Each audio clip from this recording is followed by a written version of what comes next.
See, the whole idea about stem cell transplantation and the whole concept is dubious for a very simple reason, because in our body it is like that. In every organ, side by side, are living and developing cells, like the same hepatoblasts, of different generations, that can be 35 generations up and down. So they're starting from stem cells, then the very young ones, and older ones, and older ones, and older ones, and they live, in that cluster of cells, see. And that is exactly what we are implanting to the patients, because you are taking a small piece of this organ, you plant in a tissue culture, and this is kind of slightly growing.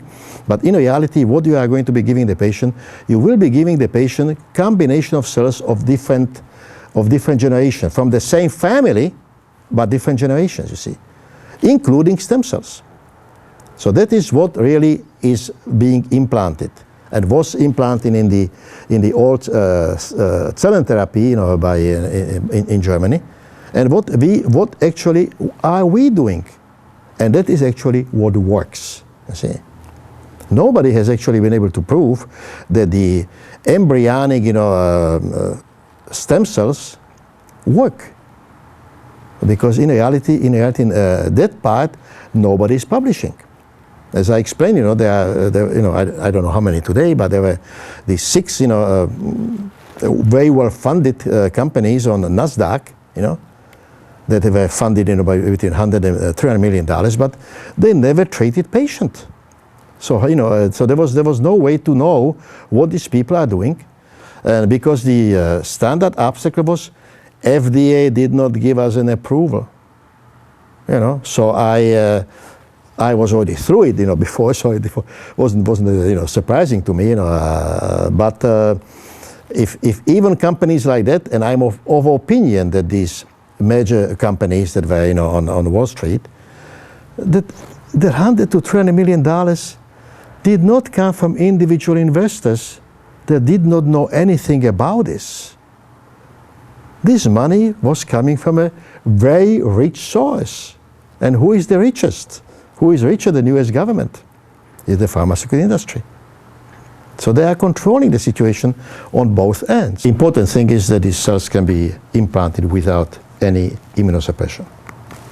It's very important to realize also that in that cell cluster or the accumulation of the cells that we are using for implantation, there is much more interaction between the cells that that one can imagine, because the cells do communicate by direct contact, okay, and by various biochemical substances, but also by electromagnetic association. Okay, so the electromagnetics are playing the part everywhere, except that because it has never been recognized in this particular therapy. It doesn't make much sense to speak about it, because you are just confusing the issue. In 2004, US FDA kind of surprised everybody by declaring that the human embryonic stem cell transplants actually are classified by them as cell xenotransplants, originating from the animal origin reason, because the embryonic stem cells will not grow on a regular culture. You have to place on the culture a layer of animal cells, preferably from mice, which is called feeder layer. And these mouse cells, were like feeding the embryonic cells, which otherwise, would not survive, because they could not take a nutrition or accept nutrition. Okay, and because the FDA could not determine what actually was doing therapeutically good to the patient, whether the embryonic human cells or the feeder cells from mice, so they declared that the decision was that they will be all declared to be of animal origin.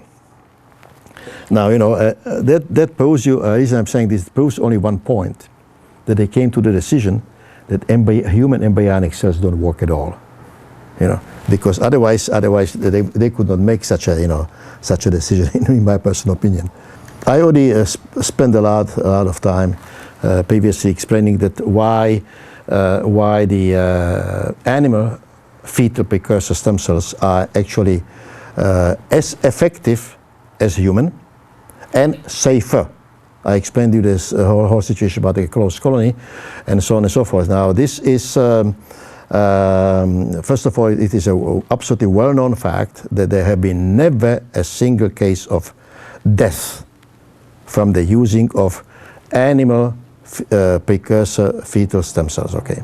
Not a single case. And the pharma industry tried vigorously in Germany to, to suppress this treatment for decades, all right? And but eventually it came to one point that that they analyzed every single case of every German patient that might have had complication from cell therapy. Okay. From all of these cases, the conclusion was there was one case where the death might have been as a result of cell therapy. And this patient died of a disease called Creutzfeldt-Jakob's disease. Creutzfeldt-Jakob's disease is the same thing like kuru-kuru in New Guinea, among the people that eat other people's as the victims and so on and so forth. And it is a disease which has extremely long incubation period, years. And as a result of it, it's truly virtually impossible to determine whether, if this type of association is possible.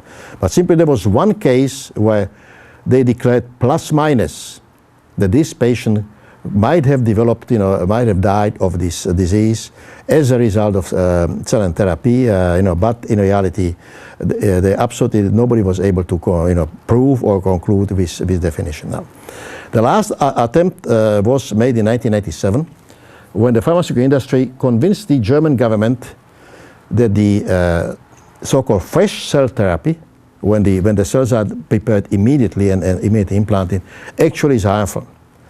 So the case, when this popped up, the group of clinics that was practicing this type of medicine, 11 of them, united for the first time in history and hired the best constitution lawyer of Germany, took the case to court. Automatically we went to the Supreme Court because it was against the government. And the case dragged on for 3 years.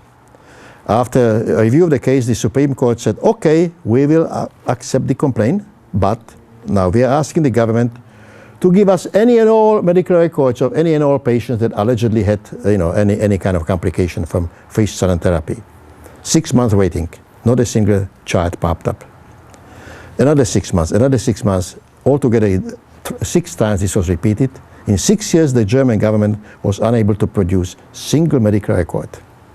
So in February of year 2000, the German Supreme Court decided, government, you have no case. So the situation, the treatment is allowed in Germany and continues. And so now I don't think this kind of thing. The advantage of that was one. Before that, they were constantly attacked in the media, claiming that these patients must be dying of immune reactions. This patient must be getting the infections from animals and so on and so forth.